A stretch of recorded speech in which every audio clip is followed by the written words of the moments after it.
Thank you so much for joining this second dialogue by TRAJECTS on this cycle called Beyond Wind and Sun, a dialogue on the just energy transition. Today we are having a conversation that is quite significant and quite interesting regarding nuclear energy. Initially, you had been invited to hear Dr. Fanny Bozé from Germany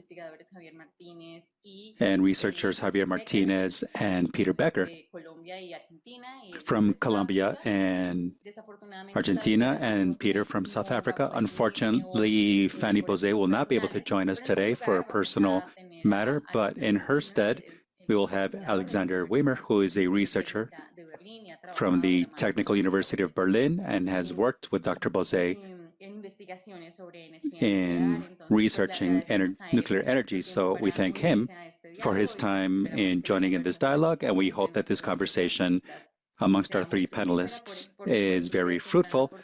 And of course, you will have the opportunity to write in your questions, and we hope that this dialogue will flow better with that, and so we can have the conversation and answer your questions towards the end of the presentation in a more formal Q&A session at the end on, again, nuclear energy and their regions. I am Nataly Díaz. I had to introduce myself. I am the academic coordinator for the Regional Center of TRAJECTS in Latin America. So to me, it's a pleasure to be able to moderate these dialogues on clean energy in the just energy transition. And I'm speaking to you from the Environmental Studies Institute from National University in Colombia, in the Bogota campus. To begin with our dialogue and not lose any more time, I wanted to simply introduce the matter and explain why we decided to speak on just transitions. We can leave the slide up, if that's okay. And I'd like to mention that nuclear energy provides 10%, upwards of 10% of the electric energy in the world. It is truly a source of energy that, although has had significant development and has been researched for decades, for security reasons, I should mention, and to avoid that it's used for warfare, it has not been as developed or as implemented in the energy industry broadly.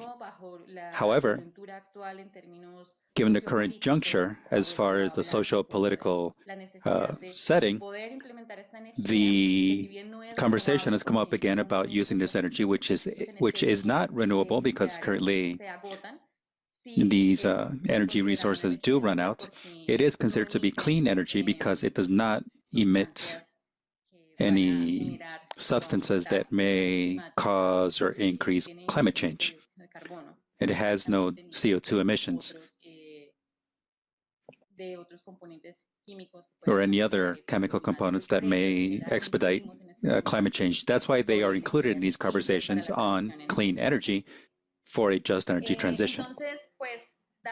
So, given this juncture, like I mentioned, the socio-political juncture, it's important to talk about what's happening with nuclear energy currently, what are the advantages in continuing to develop it, and in supporting its implementation, not only in the global north, but also in countries such as Colombia, Argentina, and South Africa. And also look at what kinds of questions around the security of nuclear energy are still coming up, and what might be some concerns had by the various social organizations who are asking themselves if it's truly worthwhile investing in these kinds of energies and continue to support their research. So to open up the conversation, we will now, like I mentioned previously, begin in the order of the images in the slide. So in the place of Fanny Bozé, we have Alexander James Wimmers. He's an associate researcher from the ATOM on economic policy and infrastructure from the Technical University of Berlin. He is a guest researcher also for the German Institute, DW Learning in Germany. Before joining the Working Group on Economic Policy and Infrastructure Group, he worked as a consultant for renewable energy markets in a known consulting company in Berlin. He has a master's in business administration and engineering from RWTH Grand University. He has consulted in creating new nuclear energy plants as well as their dismantling and decommissioning. He has worked in collaboration with Basel University in that regard too. Thank you, Alexander, and welcome. Our second panelist is Javier Martínez. He is Colombian, living in Argentina. He is a researcher in nuclear science and technology in the Instrumentation and Control Laboratory under the National Commission of Atomic Energy, CNEA, in Argentina. He has experience in the nuclear field, specializing in applied instrumentation to power reactors and research. He's an electronic designer for equipment and prototypes in the highest international standards, allocated for protecting and instrumentation for nuclear facilities. He's a physical engineer from National University of Colombia in the city of Medellin, with a specialization in the technological applications of nuclear energy and nuclear security. He is graduated from the Vallecito University and Buenos Aires universities. He's an associate professor in the nuclear energy program in the San Martín University in Buenos Aires, and he's a co-founder of the Colombian Nuclear Network. And we thank him for participating in this dialogue. Welcome, Javier. Thank you very much. Lastly, last but not least, we have Peter Becker, who was born and educated in Cape Town, South Africa. He has a degree in science from Cape Town University and has worked in designing information and database systems in a wide variety of systems. Since 2009, he became an activist after seeing a very after seeing a deceptive poster that he mentioned on nuclear energy. He has worked with several organizations in civil society. He visited Fukushima in 2012, where another field visit to Swiss, and he's published many articles, has had interviews and radio spots to engage in government matters. He was appointed as the member of the board of the nuclear energy group in South Africa to support communities. However, he stopped being that in 2022. His removal was deemed illegal and was done in bad faith, and he now makes an effort to transform the perception of the nuclear field and counteract the false narratives for groups that deny climate change. So, Alexander, Javier, and Peter, we give the floor. Wait, I think it's... Sorry, was no one listening to the interpretation? And it's working fine for me.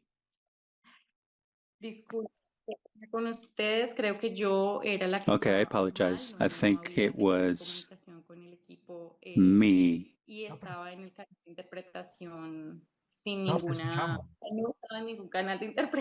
No, we were hearing the interpretation. Yes, the interpretation is working. It is working fine. Yes. Okay, sorry. I just saw in the chat that someone wrote that they were not listening to me in English. So I apologize. Yes, we're going to share the instructions in the chat for those who need interpretation. Okay. Thank you. Okay, but I am on the Spanish channel now, so I think we're good. Okay, so with this introduction, I will now give the floor to them, to the panelists, to have them tell us what the outlook is for nuclear energy in each of their regions, and how much research has advanced in nuclear energy, and what resources are being allocated towards researching nuclear energy, and where are the investments going. And also, from your standpoints, as researchers, in the case of Javier, who's a nuclear physicist, and in the case of Alexander, as an engineer and economist, and in the case of Peter, also with a degree in sciences and as a social activist. We'd like to have your standpoints and your outlook on nuclear energy in your respective regions. I'd like to keep that same order as we saw on the slide so that we can have your presentations. So, Alexander, I thank you to be the first to speak in this dialogue. And then, once we've heard from all of you, the three, we will open up the forum so that the panelists can comment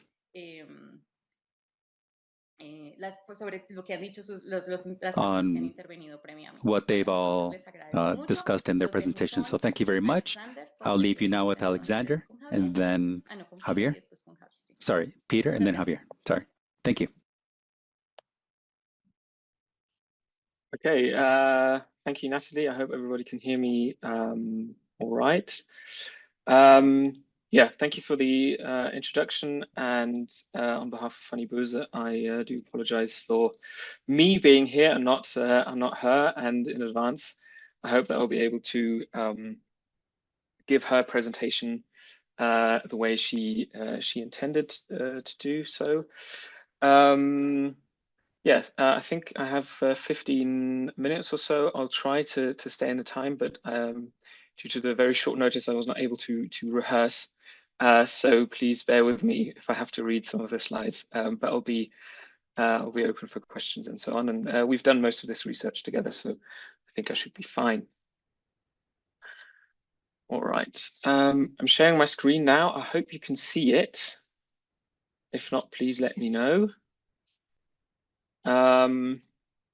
So these are the slides that were prepared by Fanny, and here she intended to talk about the technological development, narratives and prospects regarding the potential expansion of nuclear power for the decarbonization of global energy and electricity systems and so on. Maybe to start, a short remark to something you said, Natalie, that nuclear supplies 10% of the global electricity supply globally.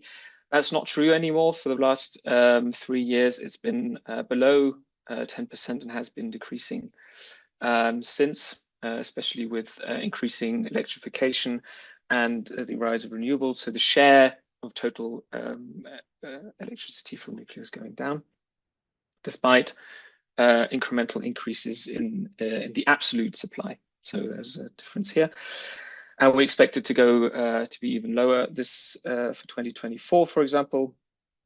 And if you're interested on data and stats regarding the global nuclear power industry, I recommend you check out the World Nuclear Industry Status Report. The next edition will be launched on the 21st of September in Rome, Italy, but also online. So you'll get all the facts and figures for the next year, or for this, the past year then. Okay.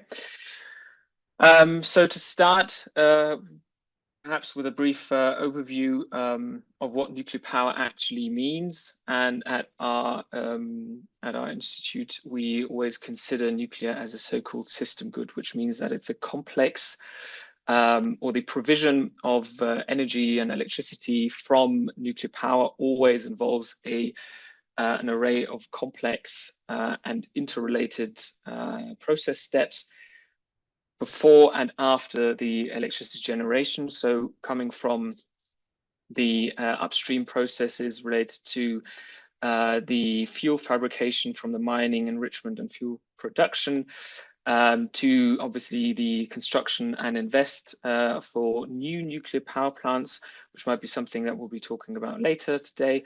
Then obviously the operation of these power plants, and then finally moving on to decommissioning the power plants, and then the challenges of interim and final waste storage, always related to the military sector in this regard. So Nataly mentioned that there is some new drive regarding the potential expansion of nuclear power globally. And this, for example, is driven by various industry pledges. For example, the one launched at COP28 in 2023, in which several countries said that they plan to triple the installed nuclear capacity from 2023 to 2050. This industry pledge is led by the United States and several countries, I think up to 30 or so by now. So this is from 2023, 2024, a few more countries joined this pledge. I think it's up to 30 now, have now joined this pledge and announced that they wish to triple the globally installed nuclear energy, nuclear capacity. And just to put this into perspective, what exactly this would mean, especially regarding the time frame, you can see on the left here the currently installed operating capacity of nuclear power from the 1950s onwards to 2023 data, I think we have here. And you can see that we're just shy of 400 gigawatts of installed capacity, and obviously tripling this would mean a substantial and significant increase of nuclear power plant capacities. And even this trajectory that we saw in the 1970s and 80s might not even be able to manage this. If we started today, we would need to have a substantial increase in nuclear new build, which is something we are not seeing today, especially with currently available generation 3 plus light water cooled reactors of high capacity. Because these large reactors that some of you might be familiar with, especially in Western countries, these have been pained by cost overruns and substantial delays. If you think of the Flamanville, Hinkley Point, Olkiluoto or Vogel projects, these challenges are supposed to be mitigated by so-called new technologies, which are so-called small modular reactors with electrical capacities of less than 300 megawatts, or so-called new and advanced reactor technologies or generation 4 technologies, sodium-cooled fast reactors, high-temperature reactors, molten salt reactors, and so on, of which most rely on designs from the 1950s and 1960s. And to date, there is only 1 or 2 of these reactors actually operating on a prototype reactor. So the vendors are currently not able to provide these. Okay.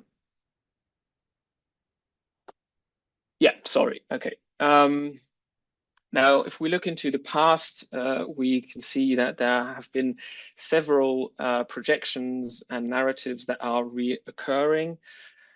Here, for example, we analyzed the IAEA's reports on energy, electricity, and nuclear power estimates for the periods up to a certain year, dated from 1982 to 2022. These are annual reports in which they project potential energy and energy production from nuclear power plants.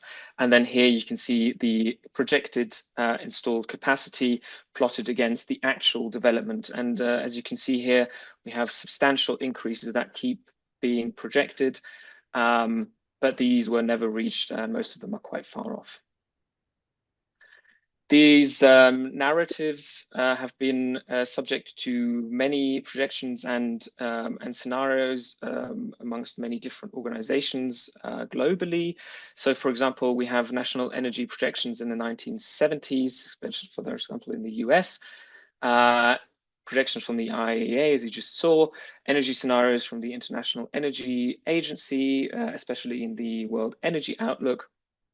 Where you have a substantial discrepancy, historic modeling, and then today we see a substantial discrepancy between the projection of potential energy generation from nuclear power in future scenarios that are used in reports by the IPCC, for example. If we look at these more closely into these scenarios of the IPCC, especially those of the C1 category, which plans for a 1.5 degrees limit to global warming by 2100, we see quite a substantial discrepancy between the different scenarios. And all of them start with around 10 exajoules in 2020, which corresponds to about the current electricity generation. But then some of them are quite divergent. So we have a group down here which expects some minimal growth. Some also expect global phase outs, but then we have a group of scenarios up here that expect a substantial increase of nuclear power. And 70 of the scenarios show an increase of nuclear power of more than 42 exajoules by 2080. And what we do find in these integrated scenarios is that most of these assessments come from endogenous assumptions made in the models that relate to the cost of nuclear power or the expansion cost for nuclear power, which is far off from values we see today, especially in Western economies. So relating back to the World Nuclear Industry Status Report, these are well, recent figures, I think from last year's or potentially the previous report, and we see here that over the last about 20 to 25 years, the installed capacity globally has been stagnating, especially after here in 2011, obviously we had a drop of connected capacity after the Fukushima disaster. And regarding the installed capacity and the operating units, we are still we're still quite far off from the historic maximum. And against this, we can see the challenges that are being faced by the global nuclear industry, especially regarding the age of the connected reactors, most of them connected in the 1980s, 1970s. And at some point, these reactors will have to be disconnected from the grid for due to their advanced age. So if you want to triple today's nuclear capacity, you have to first account for the reactors that will come off the grid in the next couple of years. Even if we do have lifetime extensions in Switzerland, for example, we know that these plants will at some point have to come off the grid for safety and economic reasons. And these will have to be compensated first before you can then start to triple the globally installed nuclear capacities. So tripling the installed capacity is just a tricky or a hard challenge, especially regarding just the actual feasibility and the industry capability in this regard. I don't have a clock here, so I'm not quite sure how I'm doing on time, but I think I'm okay. So Fanny prepared this deep dive into the long-term development of the nuclear power industry in the United States. And just to keep it short, and if you're interested in this, you can obviously also ask questions later.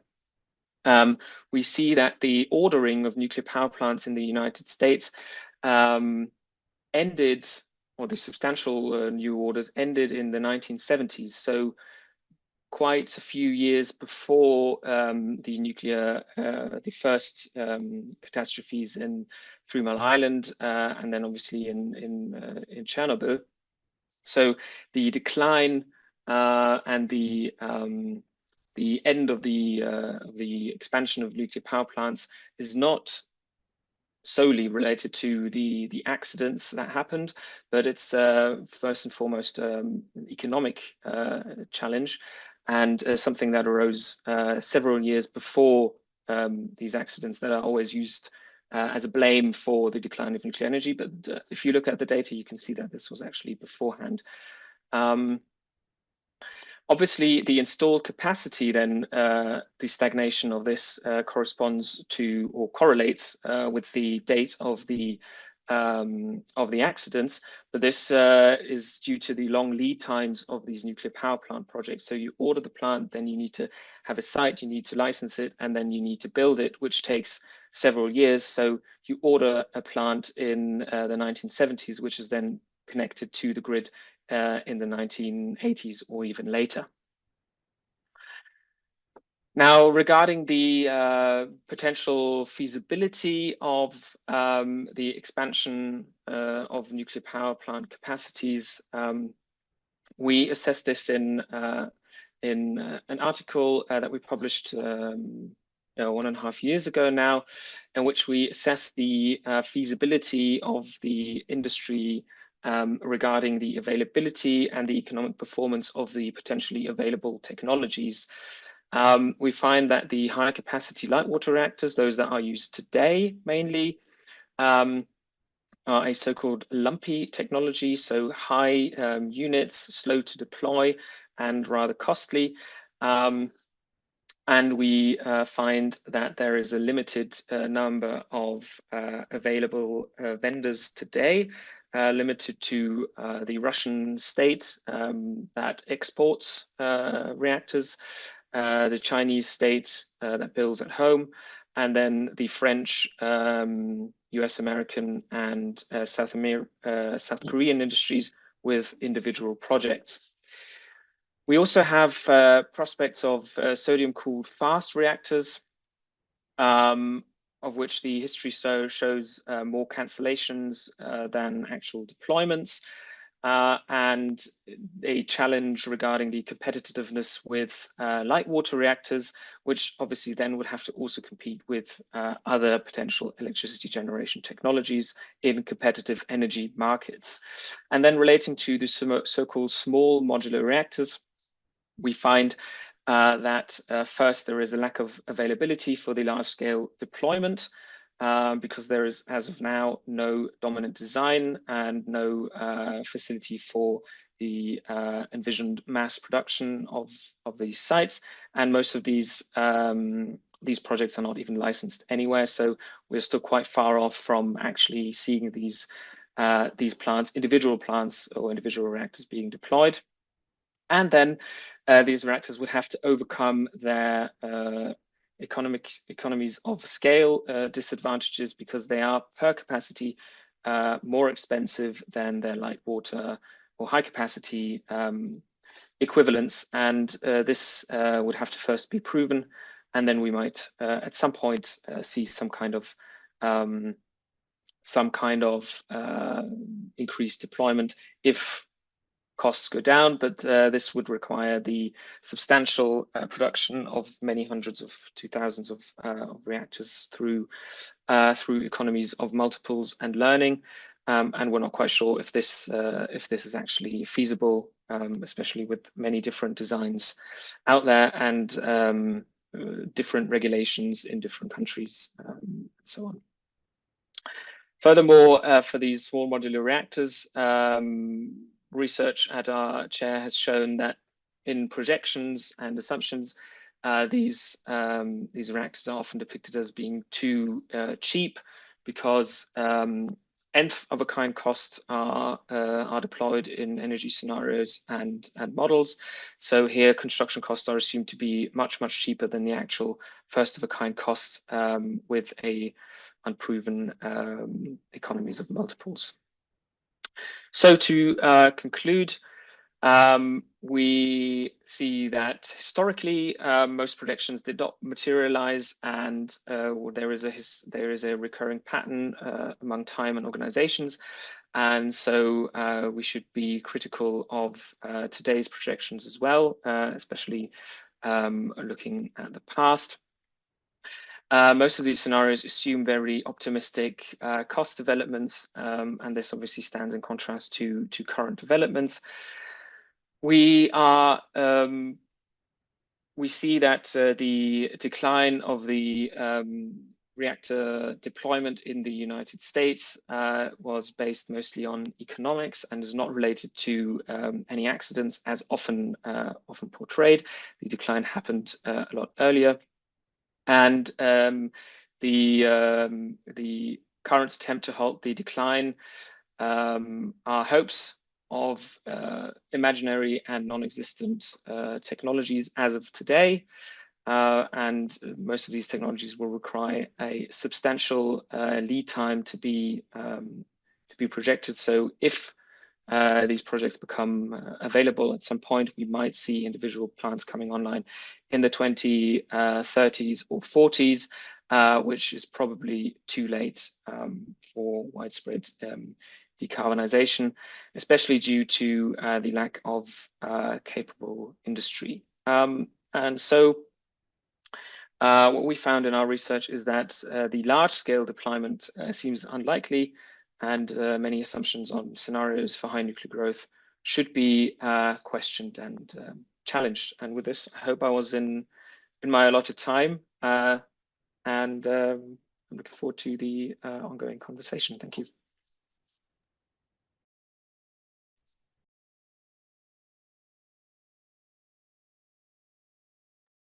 You're muted, Nataly, if you wanted to say something. Gracias. Creo que ahora sí me están escuchando. Alexander, muchísimas gracias. Alexander, thank you so much for your participation, for your intervention. You were right on time. And the truth is that it really helps us to clarify many of the topics related specifically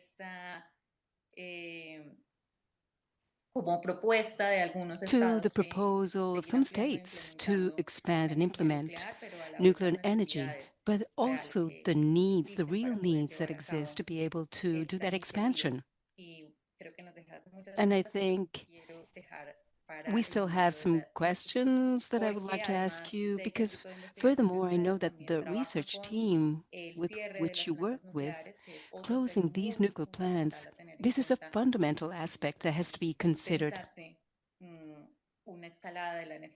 Let's say a phase out of the traditional energy. What happens with all the energy projects? So we need to think about that, ponder this, and consider the beginning of these strategies and the implementation, and also consider what are going to be the challenges that we're going to face for the closing of the different energy plants, and how can we ensure that we won't have any difficulties, and obviously related to social aspects. This is a topic that we can expand furthermore, together with many other questions that may arise. Because really, you can, all the people here in the chat can put your questions. So I would like to hand the floor now. According to the presentation, Javier Martínez from RNC. So thank you very much. You have the floor. Muy buenos días para todos. Estoy ya. Good morning to you all. I'm going to share my screen. No te vemos, no vemos. ¿Podrías encender tu cámara, por favor? Sí, dame un segundo. Ahí voy.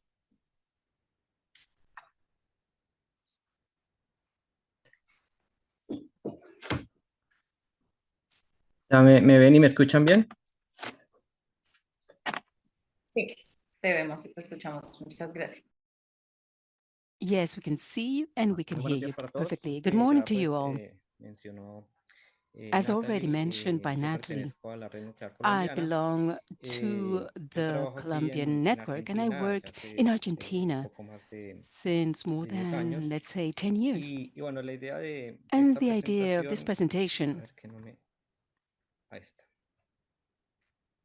Es hablar un poco is to talk de about las claves para the comprender el keys to be resurgimiento able to nuclear a nivel understand the global. nuclear resurgence at a global level. El propósito de The purpose of esta presentación my es presentation entender por is to qué really understand why o cuáles son los factores or claves what are que the key impulsan el factors that resurgimiento promote de la energía nuclear the en el nuclear contexto energy energético y resurgence in the socioeconómico actual. energy context and social Para lograr economic context. este To be objetivo, able to meet my goal with my vamos presentation, a desmenuzar we're going cuáles son esos to factores understand what are the key que hoy hacen factors que la energía that nuclear sea make muy nuclear atractiva, energy today to be very no attractive, tanto not por as much due su to interés the interest como eficiencia as energy efficiency, al convertir converting ese material, that ese material, mineral de uranio en that energía, uranium material sino in también energy, porque but hace also parte to de be una able to de understand las because it's a fact, it's cosas part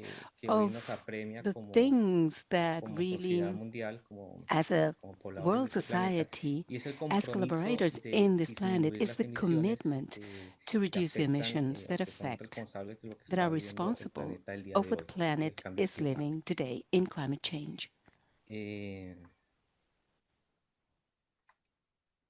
Volvemos acá con esto. Ahí está. Listo.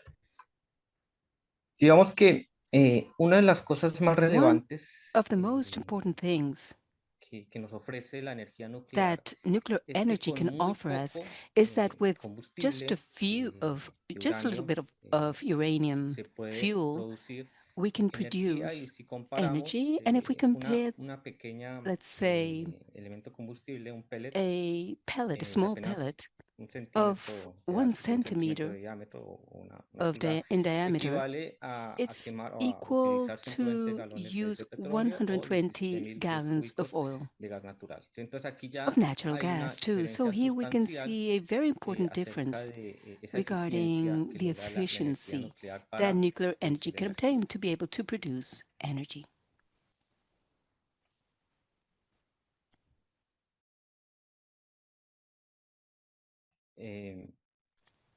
Como ya lo mencionó pues nuestro colega As mentioned by Alexander en our Alemania, colleague digamos Alexander, que la let's distribución say de that the esa matriz distribution of energética, la that forma en energy que matrix, el hombre, the way la that humanidad está logrando man and cubrir humanity su are demanda energética, covering al the día de energy hoy demand up un to gran date, porcentaje large lo percentage está cubriendo is being el covered carbón, el petróleo by y el gas, que coal, como sabemos gas, son and fuel, los as you will responsables know, de are the responsible o bueno, son elements, or at altos least emisores are high de emission gases de efecto elements invernadero. of greenhouse gas Uno de emissions. los Now, one puntos más of the críticos most critical o aspects, uno de los aspectos or más let's say importantes que the nos most falta la important energía aspect nuclear that es talk que es about una nuclear energía generation, it's muy because confiable it's a very y trustworthy energy, muy atractiva. very attractive, Incluso está siendo impulsada por and un it's fenómeno a being nivel mundial promoted by a que son phenomenon los worldwide, centros which are de the datos o lo que se data utiliza pues, para centers producir la inteligencia or artificial, used to dada pues su produce alta artificial confiabilidad. intelligence due to the Entonces, pues si trustworthiness. bien Now, if we la demanda see the a nivel demand mundial at a está global aumentando, level is increasing, es necesario, it's como ya necessary, se habló en las diferentes COP, as de mentioned in the different triplicar COPs, to triple-fold esta proporción proveniente this de la energía proportion nuclear, dado coming pues from que nuclear cuenta energy con muchos that has beneficios really a lot of benefits desde diferentes aristas from para different axes ayudar to a be able manejar to pues help manage estas demandas que tiene actualmente el the mundo. demands that are rising worldwide. It's important, the political support. This is a key aspect in this nuclear energy resurgence. And this is due basically to the fact that there's a commitment on behalf of the countries to reduce these greenhouse gas emissions. So in this aspect, and nuclear energy is a very strategic aspect because, and we need to say it, because nuclear energy is not going to replace any other energy production. And nuclear energy is going to play a very key role in the means of producing energy with all the advantages it offers. So it's very important, the political support in this aspect, given by many countries that are commitment with these cause. Now, let's say in this slide, you can see all the developments worldwide, very innovative in the nuclear industry. And this is due to the nuclear industry. It's a very dynamic one in which, on a daily basis, new alternatives are being tested to seek for higher efficiency in the conversion of mineral to energy, better benefits that are different in different applications, not only to cover the energy demand, but also to cover many other needs that we have as industry or part of the world that is improving the quality of life. Let's say that one of the things that are being developed, it's that today is a reality, are the small modular reactors. In many countries are in maybe in conceptual, just on concept notes, but many of the countries are trying to commercialize some reactors, small modular reactors, for massive use of the reactors itself. Here we can see the spectrum of how some are only in the design phase and others that we have here in this area are already in operation.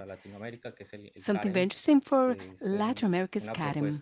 It's from the Argentinian government to develop SMR models that are 100% developed here in Argentina. And that what they do is promise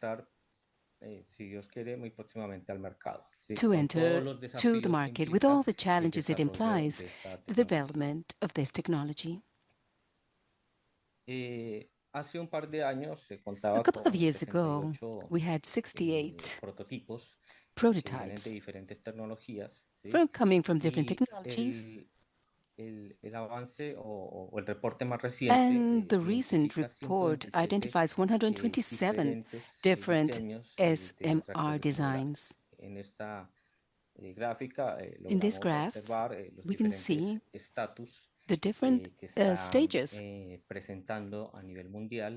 that are being presented worldwide. The different countries, here we can see United States is really developing these reactors in a strong manner. This is current, okay? This is what we see nowadays at a worldwide level, because one of the most important commitments of the nuclear industry is to be able to offer a solution, a very fast one, speedy one, to be able to fulfill the pledge, or at least the objective of triple folding the nuclear fleet towards 2050. So, United States is really waking up from this pause to be really to say that at a worldwide level, the need is growing to be able to have a very stable source of energy production. Here we can see China also un actor importante en este is a very key desarrollo. actor Y in lo más this llamativo development process. What calls my de este país attention asiático if es this que le está Asian country apostando a is that it's todas really las betting tecnologías towards nucleares, the es decir, nuclear está technologies, meaning diversificando it's el diversifying espectro the de la spectrum forma en la cual se puede in the way producir energía they can produce energy. nuclear. ¿Sí? Y es, Nuclear digamos que es energy. una de las Let's say fortalezas de la this energía is one of nuclear, the que no strengths solamente of nuclear se energy, tiene because uno not o dos only we will have modos one or two de producir sources la or energía, sino means que to produce energy. No, existen but there diferentes are different formas que cada uno con sus ventajas ways, each o cada with uno its con own sus retos advantages or de producir challenges la to be energía able to nuclear. produce nuclear energy.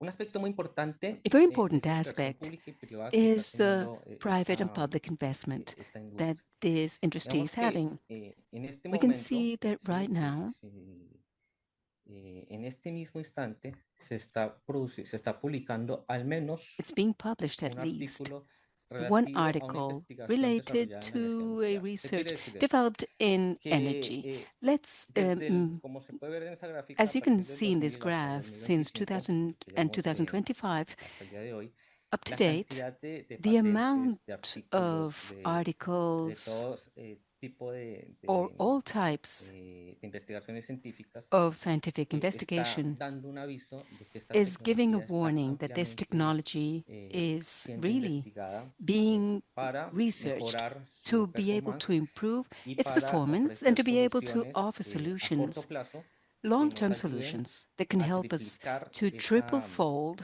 esa meta de producción de that energía objective para of energy reemplazar production, to aquellas replace formas de energía those que means of son energy altamente that are emisoras highly, de dióxido de carbono. that really have high emissions of carbon.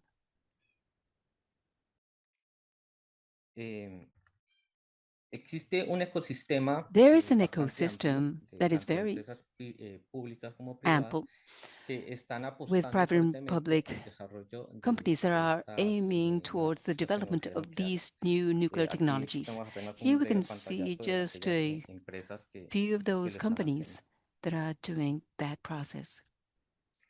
Y también And also, una de las claves es el one cambio de of the key percepción aspects pública is the a nivel public mundial. ¿Sí? perception Digamos at a que global level. el acceso a la Let's say that the información, el access towards acceso information, a access publicaciones to científicas que scientific están articles apoyadas y están is being soportadas en una supported investigación, on hacen que research. la energía And nuclear this cada makes día tenga nuclear más energy reconocimiento to have much more por sus altos acknowledgement estándares worldwide en due to its high seguridad y por standards su in responsable safety and manejo also to de the los responsible residuos management o de of the esos waste elementos combustibles or those gastados combustion elements que hace que la industria nuclear really, sea that's why the responsable nuclear industry is desde su responsible diseño from its hasta su inception deposición final towards de its todo lo the que se management of produce. the waste ¿Sí? Y en of comparación all con these otras elements. productoras de Compared to energía, no other existe producers ninguna of energy, there is no que haga de manera one that responsable really el does this in a tratamiento responsible de management. los The desechos o los management residuos que of produce waste or durante toda su vida residues útil, produced incluyendo during this the el life, desmantelamiento y including destrucción final de las centrales nucleares. final waste ¿Sí? Y of esto the es power algo muy plants. This importante. is something Y very también pues important to porque mention, existen and also números because there are que some avalan numbers that esto que les really estoy diciendo. support Digamos what que I'm saying. Let's say si se hace that la estadística if we see the de cuántas statistics muertes of how many se deaths produce debido por are accidentes o por due to polución y de accidents las diferentes of the formas different de producir energía, means of producing vemos que la energy, nuclear we can está see that dentro de las nuclear más is among bajas en the cuanto most, a the tasa lower ones de muertes regarding y the está a la death par rate.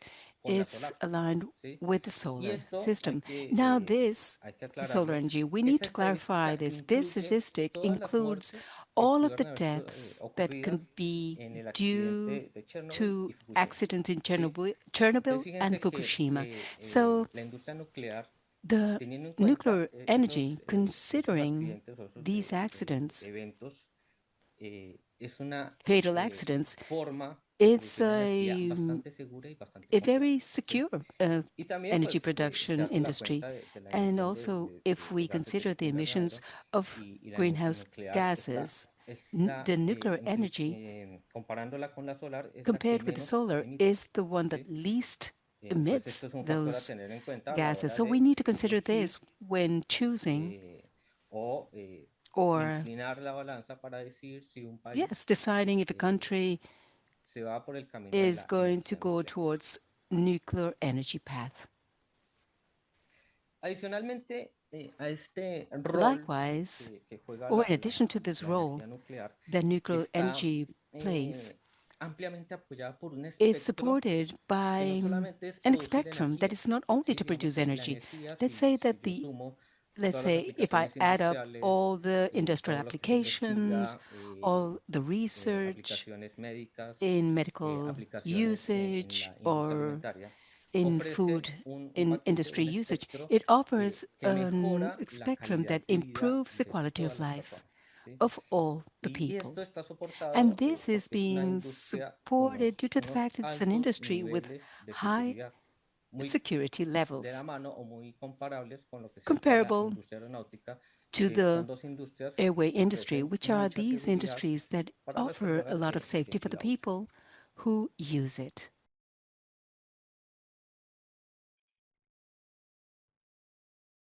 Te quedan Ya, 3 minutos.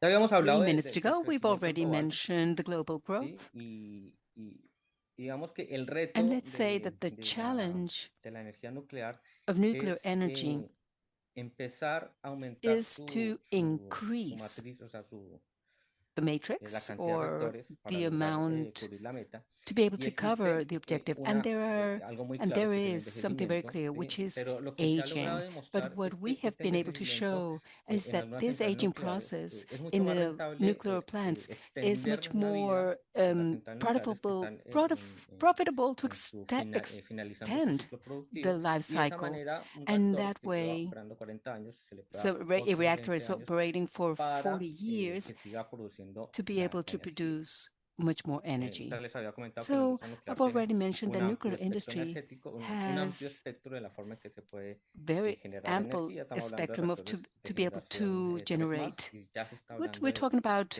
energy. generación We're talking 4. about reactors 3 and 4. Y en cuanto a los costos, And digamos que regarding the teniendo un costs, espectro más amplio, to incluyendo have pues, a lo que está better pasando image of what's happening en Asia, sobre in todo de la Asia, for mano de example, China, se está in viendo que China el specifically, we costo can see that the cost por watt producido per watt está produced teniendo una is inclinación a la baja having a a partir pues, de esa bullish instalación o trend, de ese jalonamiento que está teniendo la bearish industria trend. china, que está llevando al Really, that mundo is a really disminuir taking los the costos. world to reduce the Y sí, hay costs. puntos muy So there importantes en la are very historia key de points la in the energía nuclear. story of Está nuclear energy. Three Mile Island, Chernobyl y We can Fukushima. see Three Sí, Mile pero Island, lo que está Chernobyl, and mostrando la Fukushima. realidad But what es really que este shows costo está is that this disminuyendo cost is being y que va a reduced ser un and aliado it's going to en be el an momento en ally que tengamos once we que llegar a esa need meta to arrive que to nos that proponemos como humanidad. objective proposed. La demanda, como ya sabemos, está The impulsada demand promoted por by el alto consumo technology que se está realizando al due día to de high hoy. consumption.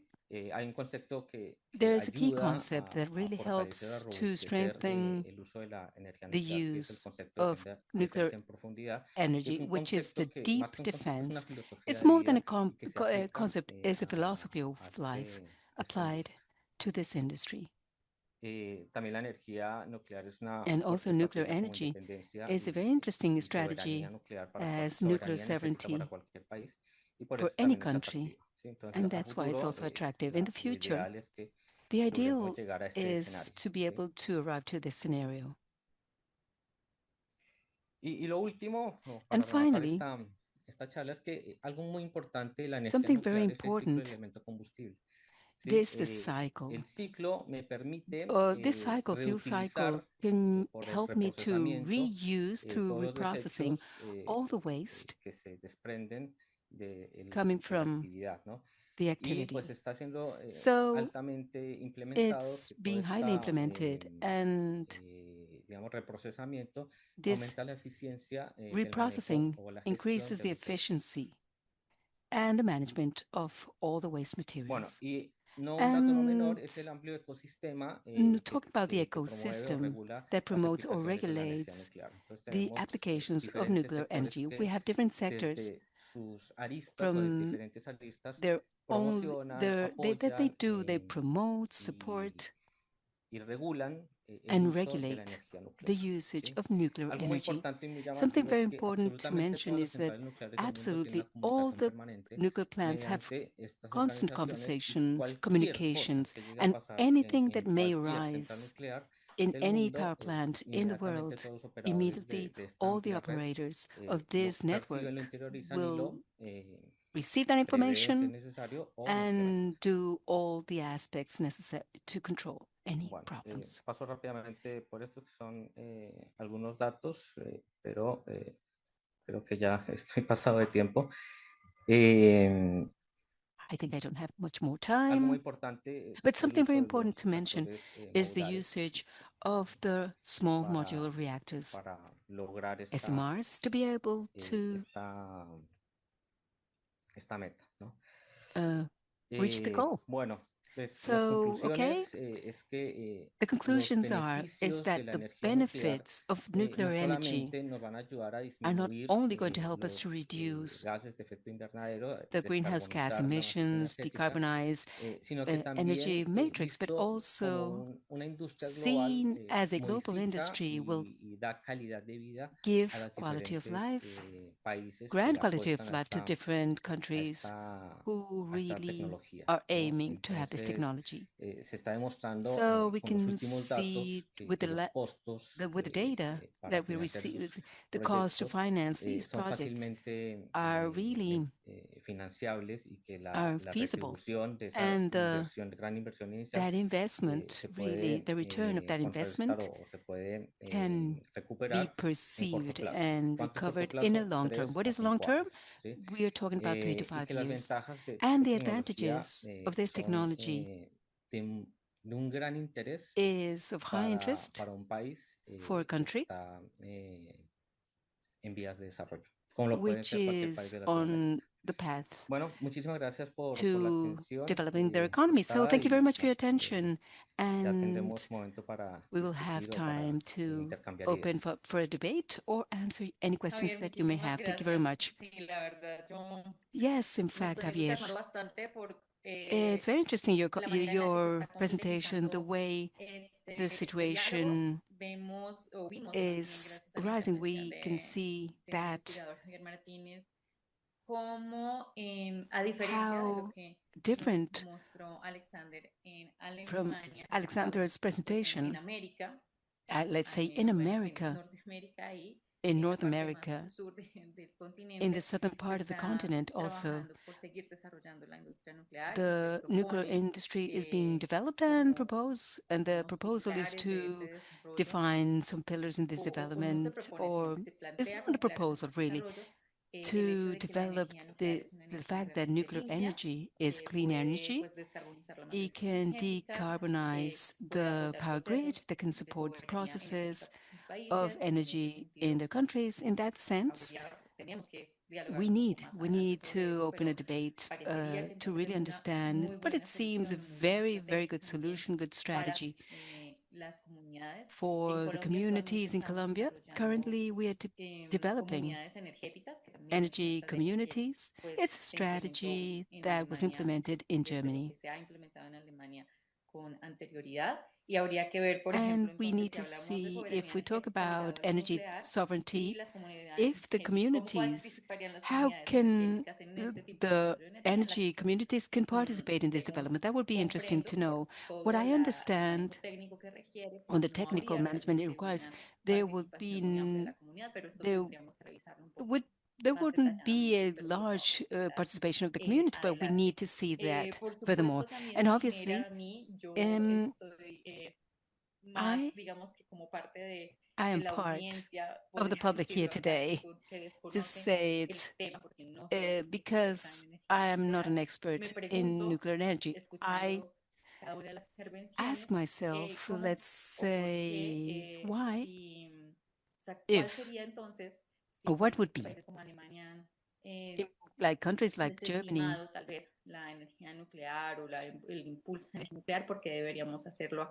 Why should we do it here in Colombia? And the United States is one of the countries that has supported the initiatives for climate change mitigation, implementation of the Paris Agreement. So how trustworthy would be to think about energy, nuclear energy, if they are the ones who are promoting this? So these are things that come to my mind and speaking out loud. And I hope that we can have a dialogue in this space. And also I would like to thank all the people who are participating in our chat. I can see they're doing a parallel dialogue. That's very interesting in the chat. From South Africa, thank you so much. From Colombia, many people who are participating today. Thank you so much for that. And that they are putting their grain of sand through their questions. And I'm reading them so that once Mr. Peter Becker does his presentation, we can open up for questions and answers. So that's the idea. Okay? So without further ado, I would like to hand the floor to Mr. Peter Becker.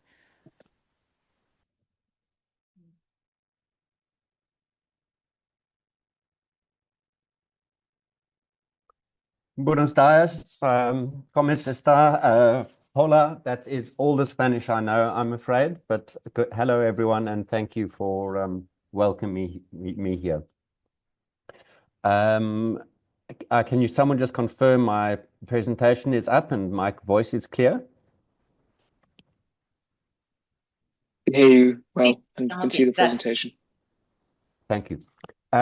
So I'll resist commenting on the previous presentations and we'll leave that for later. But during the introduction, there were two things that I wanted to say. And I think the very balanced presentation from the first speaker brought this up, is nuclear is not above 10%. It's just below 10%. And in fact, it's at a 45-year low in terms of the percentage of world electricity that it contributes.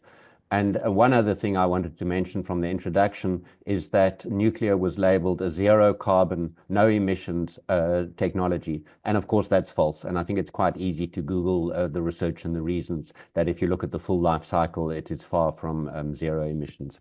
So without further ado, let me start my clock and get going.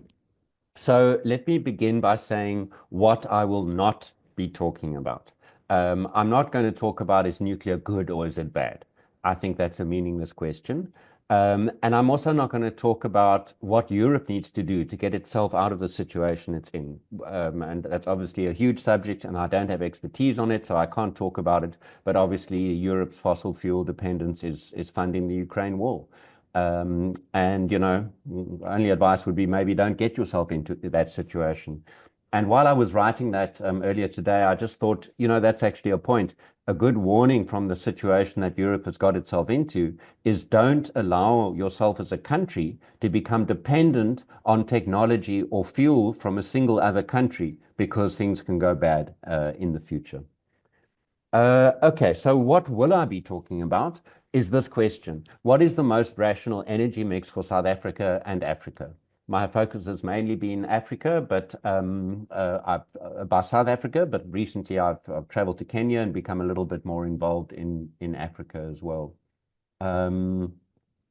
So I was asked early on in the negotiations for this meeting to talk about what concerns do people have about nuclear. And I'm going to talk about 4 of them in the following categories. Deceptive lobbying, the economics of nuclear power, the risks that are associated with it, and then if there's time, the technical aspects of modern electricity systems and how nuclear fits into that or doesn't fit into that. So this was an example, and this is actually what turned me into an activist, and Nataly mentioned that in the introduction. And this is a poster distributed to schools which had advantages and disadvantages of different sources of energy. And I've covered up the disadvantage because I want to give you time to think, what disadvantage do you think the nuclear industry put on this poster? What's the disadvantage, the Achilles heel that you just cannot deny. So I found that 100,000 of these brightly colored posters had been printed and distributed to schools in South Africa in about 2009. I dug into it, and of course it was funded by the nuclear industry. And to be fair, while I'm talking about this, this isn't uncommon, and it's not unique to the nuclear industry. We've had that from big industry, from the tobacco industry, covering up research, denying cancer and the health effects of smoking. The GMO industry, another big subject we can go into, trying to help the poverty-stricken Indian farmer, apparently. And climate denialism from the fossil fuel companies. So this kind of deceptive public relations is not unique. So hopefully you've had time to think about what the disadvantage is, and let me reveal it now. According to the nuclear industry, the only disadvantage is negative public perception based on inaccurate and outdated information. And this is what made me so angry, because I have a privileged upbringing, I've got a good education, and it made me very angry to think that people were trying to use the fact that others did not have the education to see through this kind of nonsense and to try and deceive them and not mention the disadvantages of the waste and the various other things that I'll get into now. It was actually interesting because this was meant to convince people that nuclear was good, and what it's done, in my experience, is create anti-nuclear activists. Anyway, so this is me, a younger me, and what I did after I saw that. This is my visit to Sweden and the Forsmark plant, and we went underground, but we weren't allowed to take photos and so on. So on the last point on this, this deceptive marketing of it, there's also like a premeditated lack of transparency that has damaged the reputation of the nuclear industry.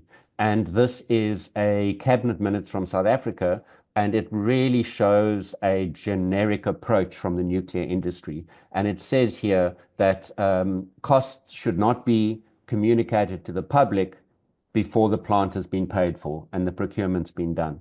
And in South Africa, that's actually contrary to our Bill of Rights. We have the right to a participative democracy, and participation is not meaningful if it's not informed. So by intentionally keeping the cost of a project from the public, it deprives the public of the ability to actually participate and give comment, meaningful comment on that.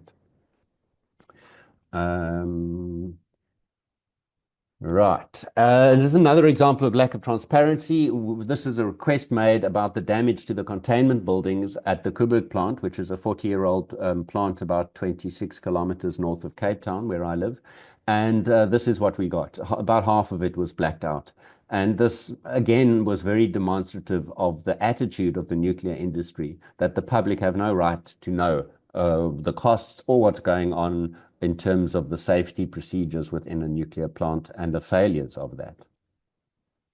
All right, let me leave that aside. That is why one of the reasons people don't like the nuclear industry is the deception. But let's just ignore that and talk about the economics. And I think this is the most important point of everything. So let me start by saying that every technical modeling study done in South Africa has concluded that nuclear power has no place in a least cost scenario. And they choose their words very carefully, the academics who wrote that, and it should be clear what it means. If you try and deliver a low emissions, meet all your emissions targets, and also have security of supply at the least cost, nuclear power does not appear in any planning modeling document.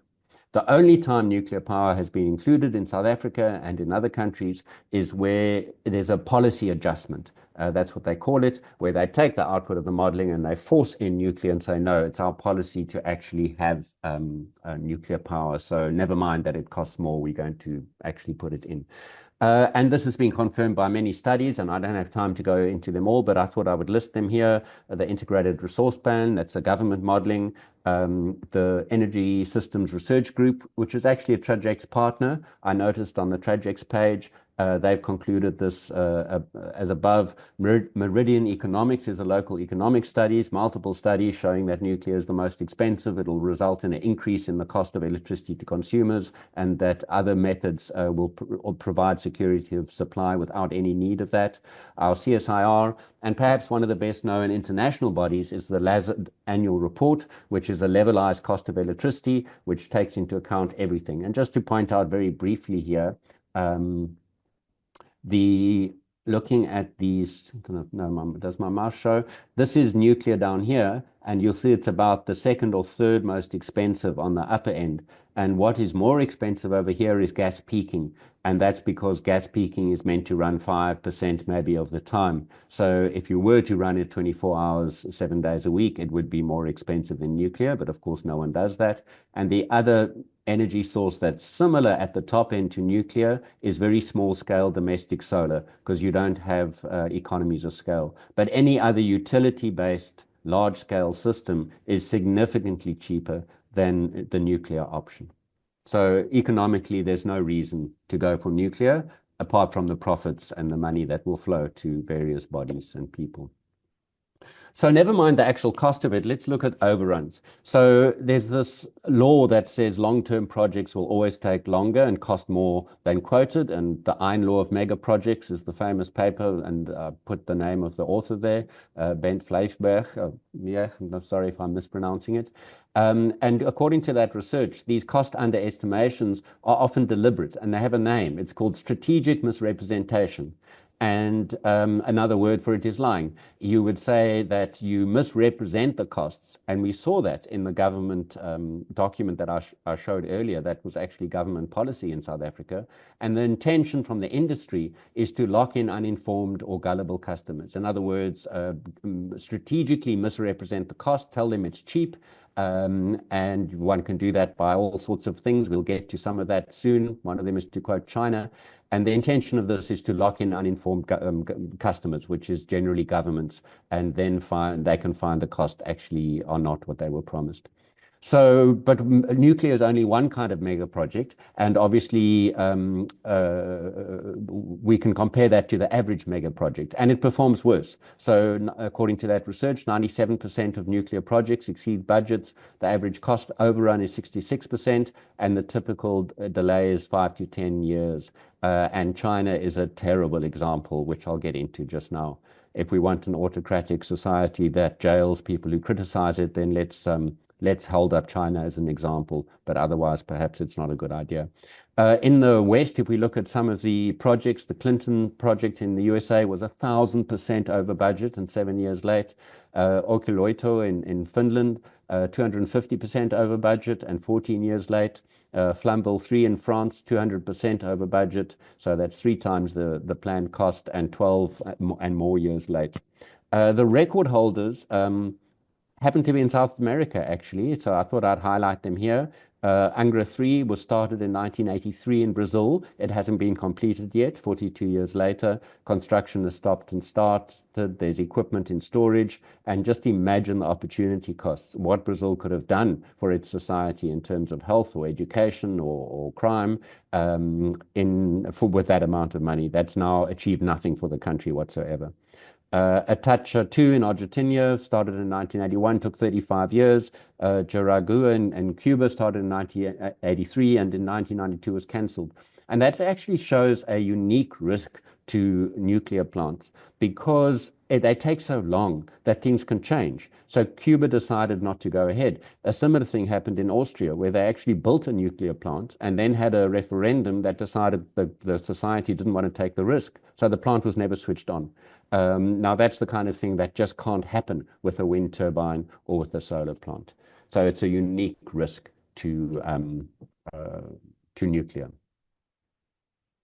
Okay, I also want to talk about some tricks, because obviously I've been involved in this for how many years now? 16 years or something. And I've heard all the stories so many times. So one of the tricks is the overnight cost is low. And I need to explain this so you can understand it if you see it.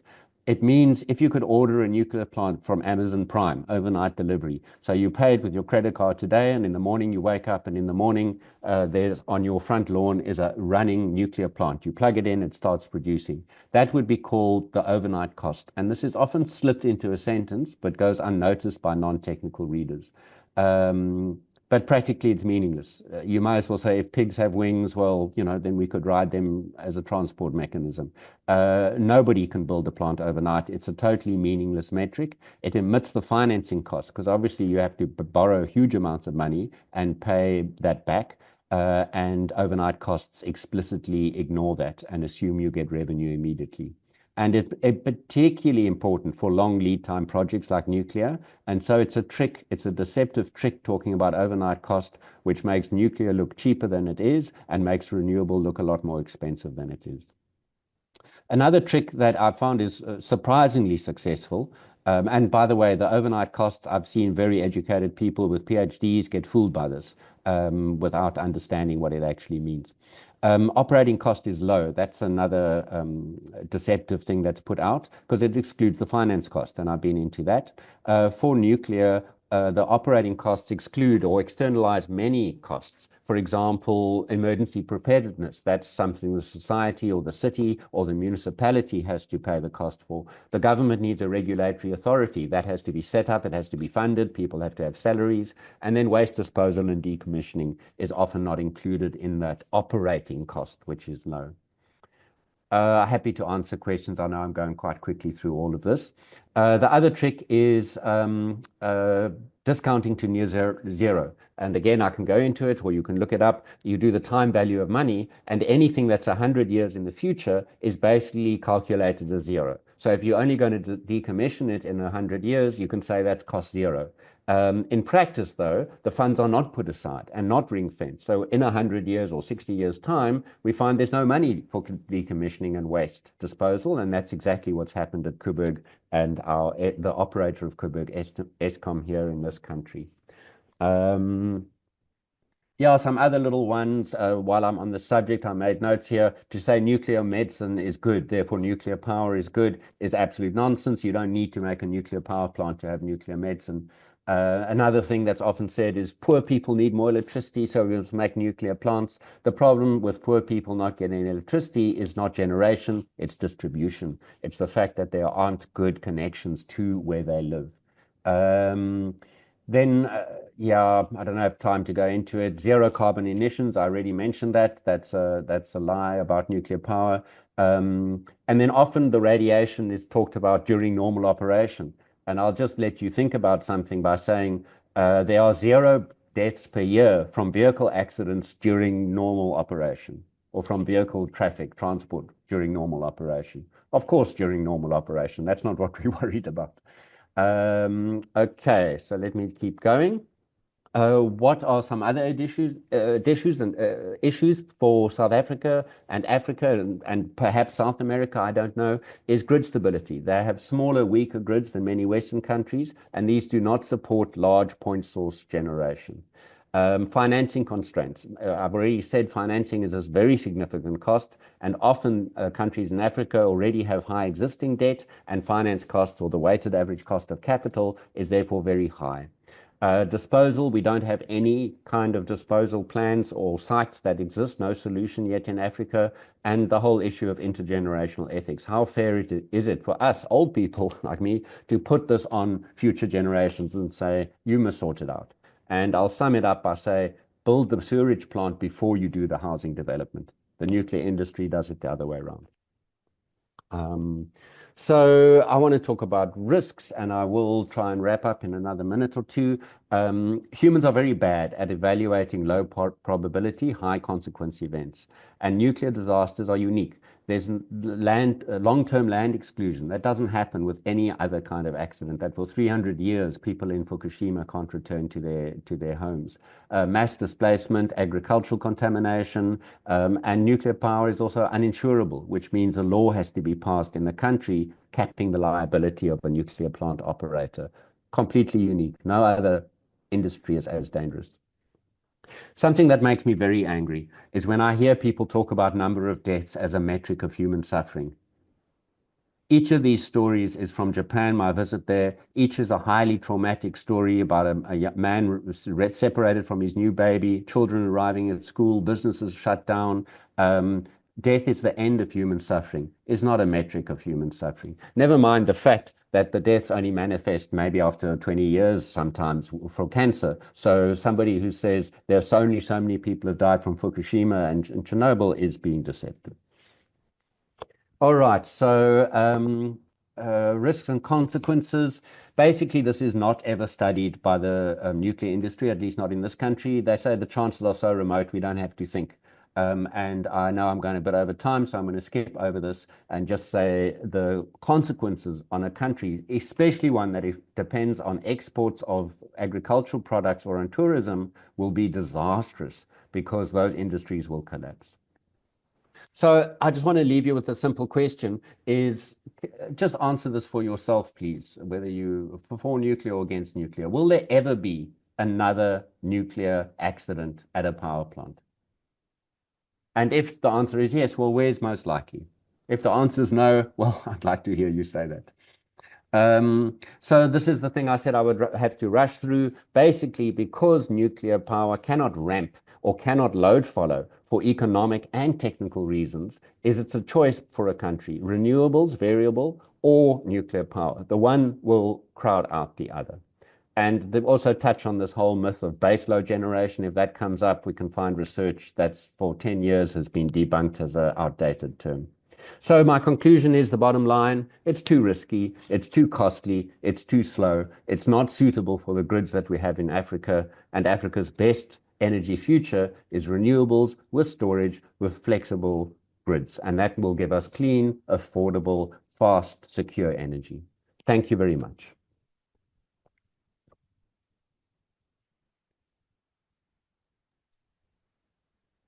Muchísimas gracias, Peter, por tu intervención. Thank you so much, Peter, for your presentation. I know this is a topic that does cause much discussion and really triggers personal passion and opinions. I ask that those who are in the chat, that before writing in your comments, to please make sure you're being respectful and that you're not attacking anyone. And if you are, maybe rethink your statement before writing it in. And because this is indeed a very controversial subject for most of the audience, and is widely known to be, this is exactly why we decided to open up this conversation here. And with that, after having read your comments in the chat, and after having heard the three participants, I wanted to begin with one thing that was mentioned by Alexander and Peter in their presentations, to ask Javier a question to maybe expand on it, specifically referring to costs, duration, or the lead time for nuclear plants, and the questions around if it is indeed clean energy. Javier did explain already why. I mean, he drew a parallel saying that for every inch, for every inch of uranium, you can produce a lot of energy at a much lower cost than would be had with, say, another type of generation, specifically non-renewables, even coal and oil. But those questions remain around the costs. Costs not necessarily associated with the efficiency of uranium or the nuclear energy itself, but in actually starting up a plant. In the chat, there was mention of small modular nuclear, which entails a certain cost reduction. But the question remains, and I would specifically like to know, since you've worked in Argentina, and Peter actually talked about Atacha, Do you have specific regional information? And could you maybe give us an example, or rather explain that situation with the real life example of Atacha? And how do you see the matter of costs and if generating, or if the matter of the emissions, the contaminants would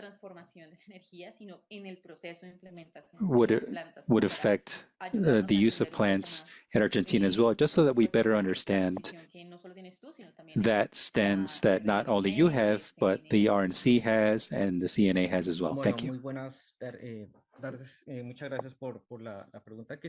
Good afternoon. Thank you for the question. And I would like to begin with maybe a small footnote to the example Peter mentioned about the Atacha plant. That plant was initially slated for, it's Atacha 2. It was a plant that was built in Argentina here and was projected to be built over 7 to 8 years. And unfortunately, one reality, as with any country in the world, is the political aspects beyond the technical that may determine if a nuclear plant is built in a certain timeline or not.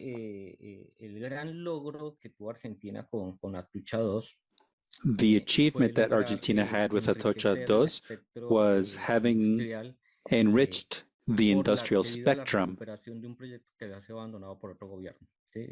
by having recovered a project that was abandoned by previous administration.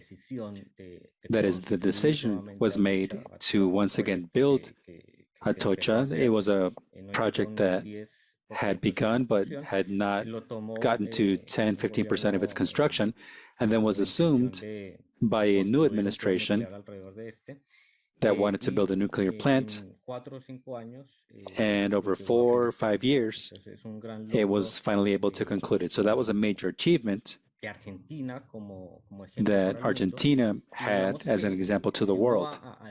And if you look at the fine details, it wasn't exactly 35 years of construction. From the moment in which the decision was made to resume the project, it was another 6-7 years to complete it. Now, as far as costs, it's interesting to analyze this, looking at the projections that were posted. They showed that the WRX 3000 plant in Poland had a cost projection of $2,200 per kilowatt. In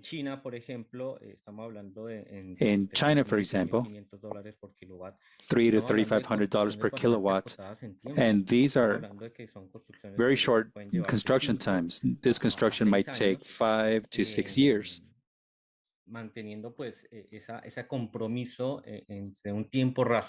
Keeping with the commitment to a rational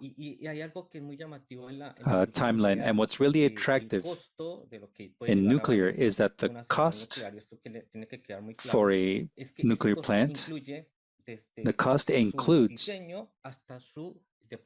its design to its final deployment, including waste, nuclear waste management. So the cost of a nuclear plant is widely committed and widely planned, with nothing left out of what the cost would be to maintain a plant or a nuclear reactor.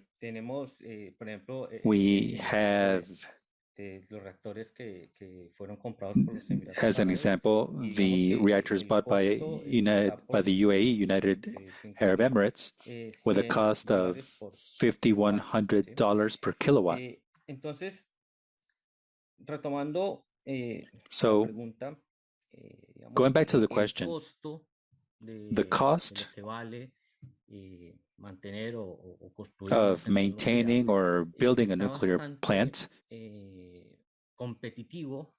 is very competitive with regard to the other forms of producing energy. And there is one thing that we have to be very clear about, and it's that the nuclear industry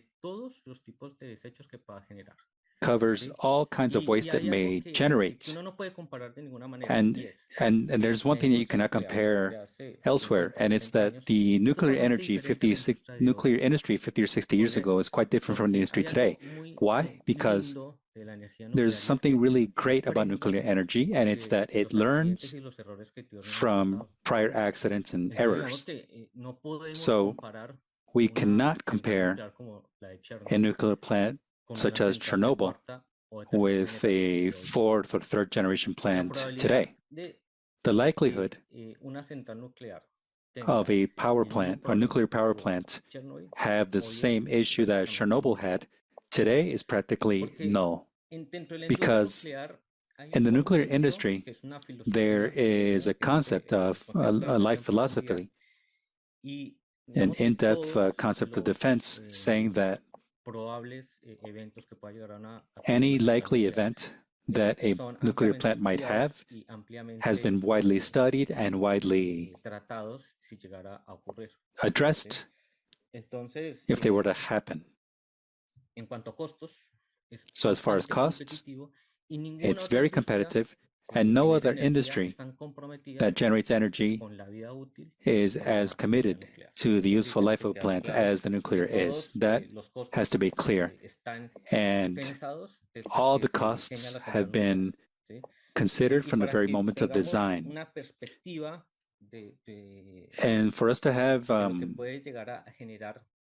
some take on what the industry might have as far as waste in the US, in its 60 plus years of history in nuclear energy, all the waste could be stored in a single football field.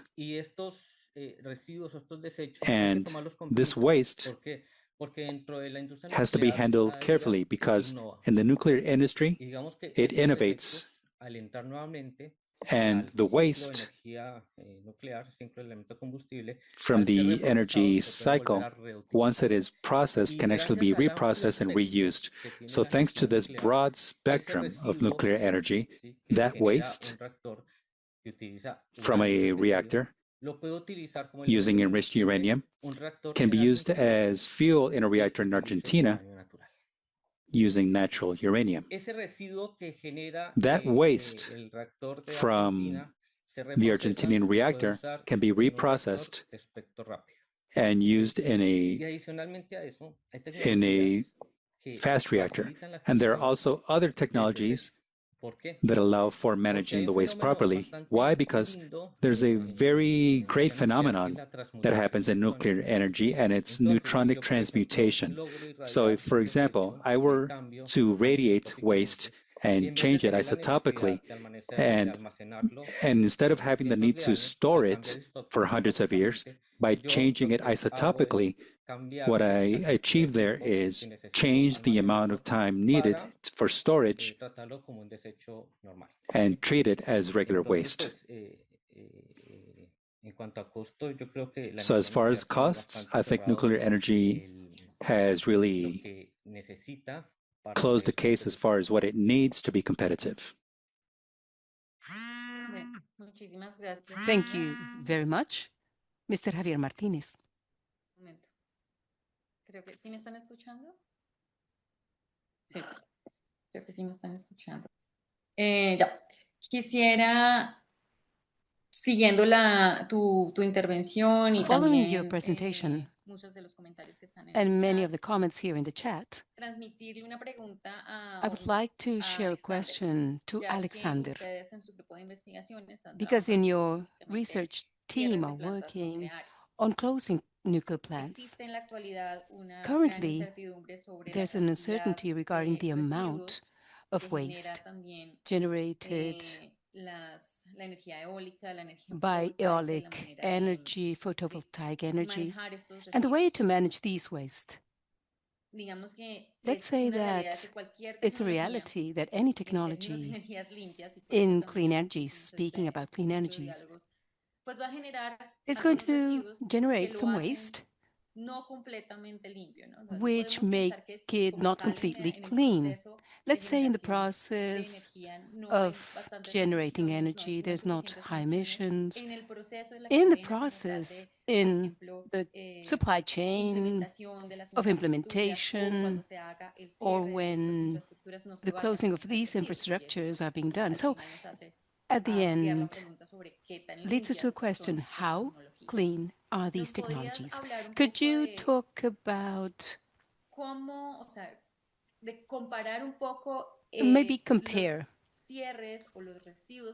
the waste produced by the infrastructures of renewable energy being implemented today and that are being supported related to the closing of nuclear plants. And we're not going to talk about renewable energy, but this is another topic, very ample one. And we've entered into those types of discussions, but here we do support and think the transition towards sustainability is the most important thing. And this has to go towards renewable energy. But this in energies, we need to ask ourselves, how can we do things the best way possible? Could you tell us about, from the research team, do you see this impact once the closing of the plants? And if you have the data, could you please share that information to help us understand the comparisons related to maybe the management of waste when they end life cycle? When we talk about solar, eolic, and wind energy. Thank you so much. Okay, thank you for referring this more to me.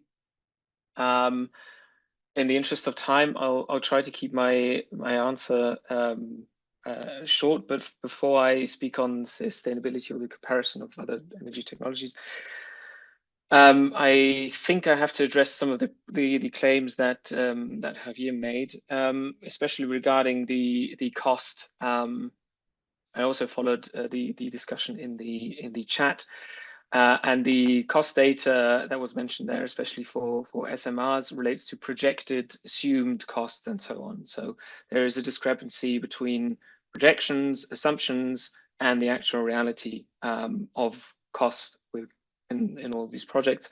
And even SMRs are mega infrastructure projects, so they will probably suffer from cost increases. Potentially, we will see some learning at some point, but from today and from past experience that we know, if we extrapolate, it's highly unlikely that these projects will not suffer from the past experience from other nuclear projects. Then relating to the cost of decommissioning and waste management being included in cost assessments, this is something new to me, especially regarding to the calculation of the levelized cost of electricity. Here, sometimes decommissioning costs are included, but as Peter said, they are often discounted away. And for waste costs, I don't think anyone who is serious in any regard can surely in any way estimate the costs of nuclear waste management. This has never been done. It's never been completed. There is one repository that entered the test phase in Finland, but as far as we know now, there's just no data we can take on cost for nuclear waste management. We always speak about highly radioactive wastes from spent fuel and so on when we talk about these repositories. But then obviously there's also other waste categories that are generated, low and intermediate level waste that would also have to be stored in final repositories. And from information we have for European projects, for example, we know that all of these projects are over budget and far more costly than initially assumed. And this also relates to this claim of all the high radioactive waste in the United States being able to be stored in a football field. this is not possible physically because of the heat generation. So you need to spread it out. And that's why these repositories are so complex. So just to give a little perspective on that.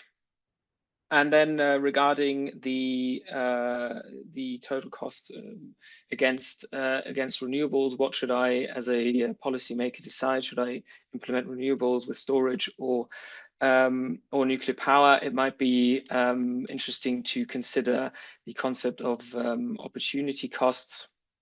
So how much money, how much capital is bound and trapped with a nuclear power plant project that is whose grid connection is uncertain, especially regarding the timely delivery of a significant number of capacity. And if we look at these energy infrastructure planning projects, this also obviously relates to the provision of grids and so on. And if a gigawatt-sized facility is not able to come online as scheduled, then this obviously has cascading effects. Just some food for thought here. And then, yeah, back to waste and decommissioning. What we have found for decommissioning projects, as far as they have been completed, or rather advanced, this is quite limited. Only 23 projects have been fully decommissioned globally, with a fleet of about 200 reactors being offline. So only 10%, and most of these projects take several decades to complete.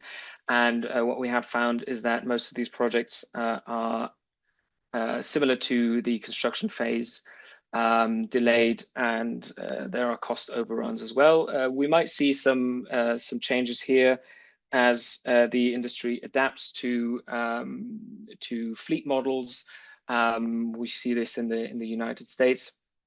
But it still remains an underrepresented issue and challenge, and feel free to check out our research on that, and also the decommissioning status report in the earlier mentioned WNISR.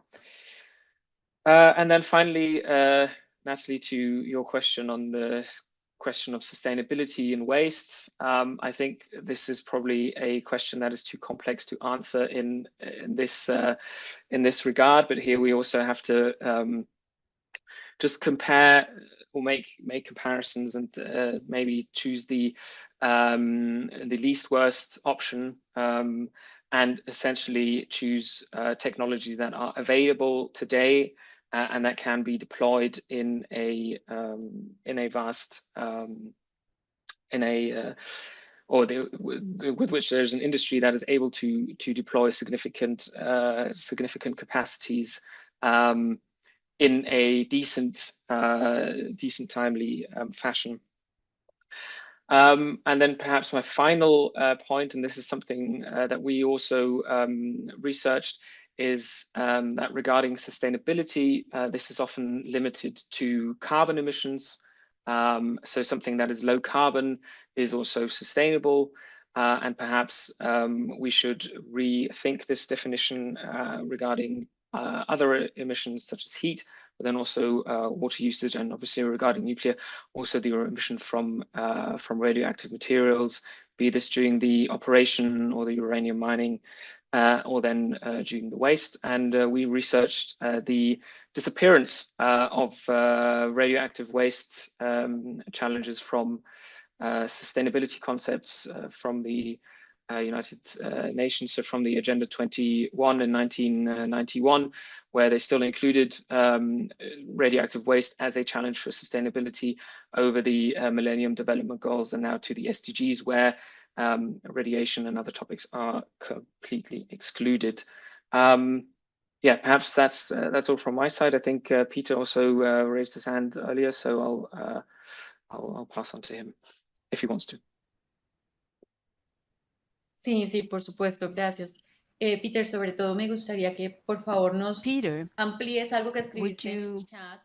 Expand on what you mentioned in the chat regarding intervention of, it's not been the same way in the management in South Africa. Could you expand? Thank you so much, Peter.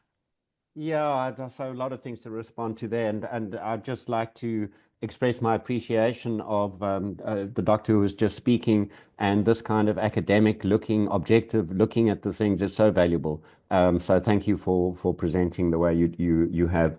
Yeah, the statement that always very cautious about absolute statements. All nuclear plants always include the full cost of decommissioning.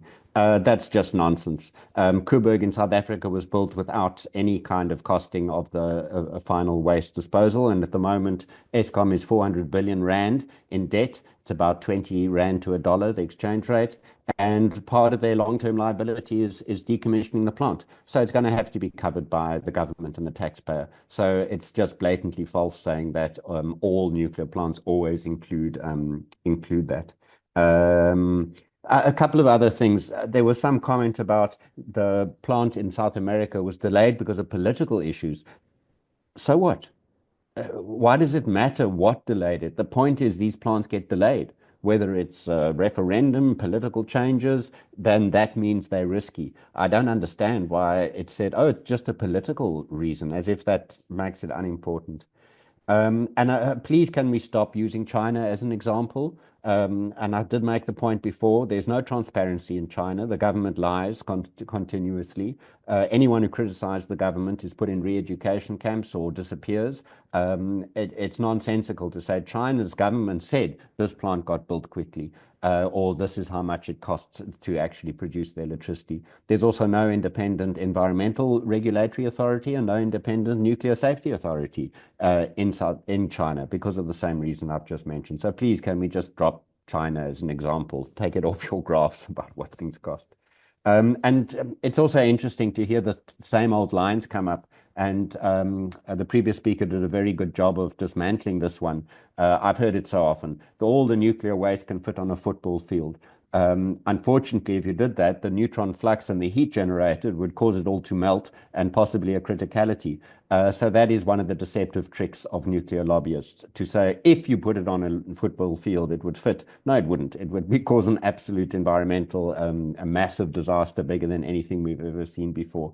But doing it in 3 dimensions is a way of manipulating people to think, oh, that's not much. What else? The recycling myth, the reprocessing myth came up. The nuclear industry a long time ago used to talk about you can recycle nuclear waste. Thankfully, they've changed that to reprocess it now because they've realized, more and more people are realizing what nonsense recycling means. Recycling means round and round, not reprocessing it. So there was also a mention by a previous speaker, we reprocess it using fast breeder reactors. Now, there aren't any fast breeder reactors, or at least nothing at scale. Monju in Japan was an example, but after repeated failures, because it's very tricky dealing with the coolant fluid, big challenges there. So that was shut down. So we don't have breeder reactors. So again, it's a dishonest, manipulative thing to say, we can reprocess our waste in breeder reactors, which we don't actually have, and definitely not at scale, and aren't able to build fast enough to process all the old waste, even if we did. So that I find quite deceptive as well. What else? Single field power, cost included, complements renewables. This is something I really want to look at because it's a technical issue. Nuclear has slow ramp-up speeds. It cannot adjust to load quickly. You can't turn it on for an hour in the evening and off by its very nature, the technologies that I'm familiar with. With promises of future, we will be able to do that in future, maybe, but we don't see it yet. So technically, that's a barrier. But financially, it's a barrier. Because if you are paying your interest payments every month for your nuclear plant, the only way your economic model works is by running it at maximum output. If you don't, you can't afford your repayment. It's not like a gas peaking plant where your major cost is fuel. So if you don't put fuel in, you don't spend that much money on it. So that means that in a situation where you've got renewables and you've got a sunny, windy day, you can't actually allow your country to run on renewable, free, fuel-free energy. You've got to have a regulation in place as a protection mechanism for the nuclear industry to say we will force curtailment on the renewable energy and we will allow you to sell your electricity so that your economics will work. So either you've got to have a regulation to make nuclear economic viable, or and that will mean renewables are less economically viable and more expensive, or nuclear just can't work on its own economic model unless it's running at full time. So I hope I've made that kind of clear, and I'm willing to take questions for clarity or explain more if time allows. Thank you very much. Javier, tú estás alzando la mano para responder algo. Javier, you wanted to answer any questions?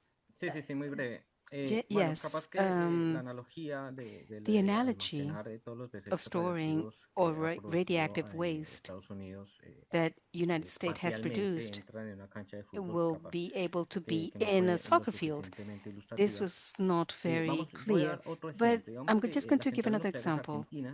Regarding here in Argentina, more than 40 years of existence of the plants, and given the fact that this waste, the fuel elements are still in the nuclear plant, let's say, in this, around this building, still are there. And recently, they had an extension of life cycle to another dam. So it's not necessary to take those elements out. The objective is to explain to the public that the fuel elements that today are classified as waste are still waiting to go back to the cycle of reprocessing to be able to deliver more energy. That would be regarding the analogy to the soccer field of waste management. Something very interesting or important, even though this waste is classified as high emissions, it's important for the public to understand that the management risk of managing these materials is very low, because there are some protections that for storing, and as I already mentioned, technologies are being studied to be able to transmute this waste so that they can be treated in a conventional manner. So, nuclear plants worldwide nowadays are designed considering all these costs since the inception and towards the final waste.